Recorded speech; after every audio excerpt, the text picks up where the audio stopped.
Hello everyone and welcome back to my channel. And here comes Ares, who's the actual star of the show. Hello.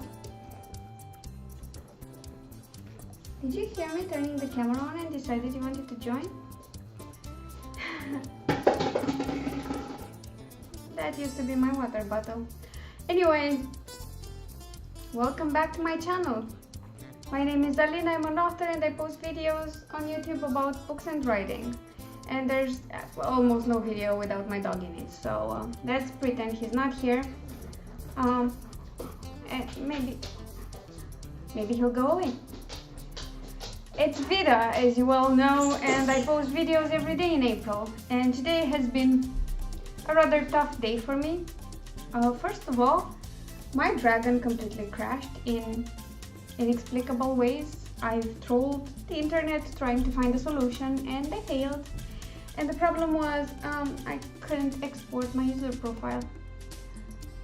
Yeah, that was brilliant. So I reinstalled everything, started from scrap, and I spent most of my day training the dragon, like recording myself or reading to it like long chunks of text. The nice part about it was that the first bit I read to train the actual dictation software, not the transcription part of it, was the beginning of a book called 3001 The Final Odyssey, which I didn't know existed because I'm lame like that.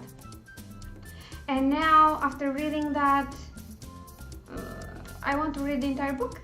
So I had a great find. The other sad thing that happened today was that Claire didn't post her video.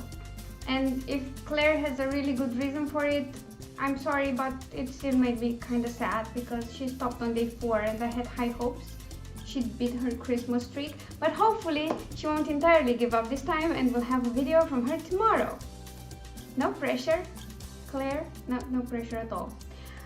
The other people who are doing Vida are, you know, trudging along, staying strong, like Sarah Scharnweber. You should definitely check her out, or SD Hages, and Katrina from Little Book Owl is doing Vida this year, which if you're into booktube videos you should definitely check out. I will link all these people in the description down below, and link Claire too, because maybe peer pressure works and she gets more videos out for us this month.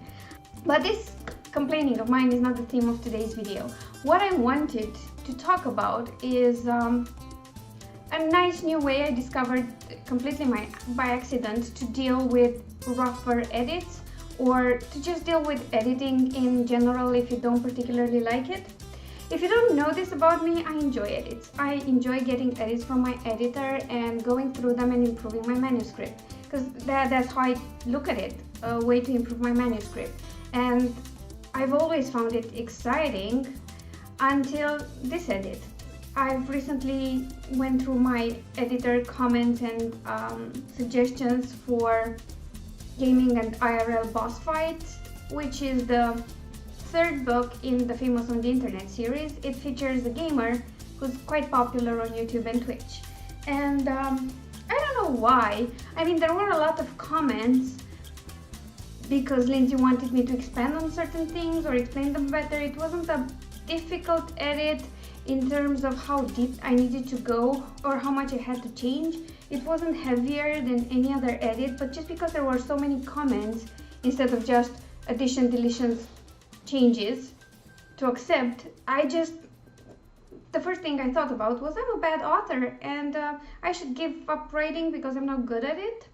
This had to do, of course, with my depression, which I'm not completely over. I'm dealing with it, and with that episode in March, which was stronger, but this is not something that goes away, and it can eat your confidence quite fast, and then you're left there wondering why you ever chose this when you're so bad at it. And I know that's a way to look at it that's not healthy and not helpful, but that's where I was. And I know a lot of authors who simply dread edits. And for me, this was a bit of a first. And it's not that I was dreading the edit itself, is that I was worried I'd finally let my editor down and she thought my book was crap. Of course, I should preface all this by saying in her email with the edits, she said specifically it's not that much of an edit. Even if there are more comments, I think you can just expand on some scenes and just alter the style here and there, gig it up, game it up, and it will be fine. Of course, I ignored all that. It just, my mind went where it shouldn't have. Because of that, I kind of postponed the actual edit and then ended up pulling a really tough 2-day edit for this to meet my deadlines. And by that I mean I spent like 9 to 10 hours on it on Wednesday and another 5-6 on Thursday, and then sent it back to my editor. And on Wednesday evening I just needed a break in between editing, and I called my boyfriend, or I think we chatted on Messenger. It's irrelevant how we talked. And we just went out for a walk, and I was talking about it. But in between complaining, I asked him for some gaming references I could use. I needed a spell that did a specific thing and associated with a game or character. And from there I started talking about the book and the character and what he was playing and what his best friend was doing and what she liked and how they were playing PlayerUnknown Battleground, and it was because the girl liked it and the boy wasn't that much into first-person shooters. And I just kept talking about the characters and the story and what's happening, and just bits of gaming references I added and I thought he'd find funny, like joking about the fact that Geralt cannot manage stairs in Witcher, any of the Witchers. But yeah, it's like Space Marines. Apparently when you're super strong and nothing can kill you, you die because you stumble down the stairs. Anyway, nobody dies. It's just really funny how he can't just walk down the stairs. He has to do this tumble and jump and whatever, which to me is just insane. So while I was talking about this, my boyfriend just stops and looks at me and says, "You sound super excited about this story." And I stopped and realized I really was. And even going through the editing and making all these changes, I was still super excited about it. Even if I thought for a while Lindsay might have hated it, I realized I was excited about it, and I thought this was a really good book in this series. Maybe the best. Maybe not.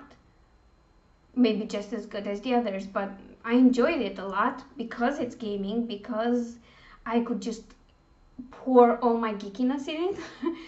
And then, because that wasn't enough, take all the geekiness I knew from other people, like my boyfriend, and stuff it all in there and make it all fun. So the moment I realized how excited I was about my book, the edit got so much easier. I went back home Wednesday evening and I spent another 2 hours editing. I stayed up late and got it done. And then the next day I woke up and everything went so much easier, and I was so excited, and I just couldn't wait to send it back to Lindsay. And today I talked to her about this, about how difficult I found it and why. And she said something that I'm going to write on that board, which needs a new message anyway. And she said, "Well, if I thought you were a bad writer, I wouldn't work with you." And I was like, "Huh, yeah, well, that's good to know. That's a good thing to remember, and maybe write it down, print it on a t-shirt, do something." She suggested maybe getting a tattoo because that's permanent, and I can't escape it. So yeah, this is a long way of saying that if you're feeling down about edits and the story and what's required of you, maybe talk about it.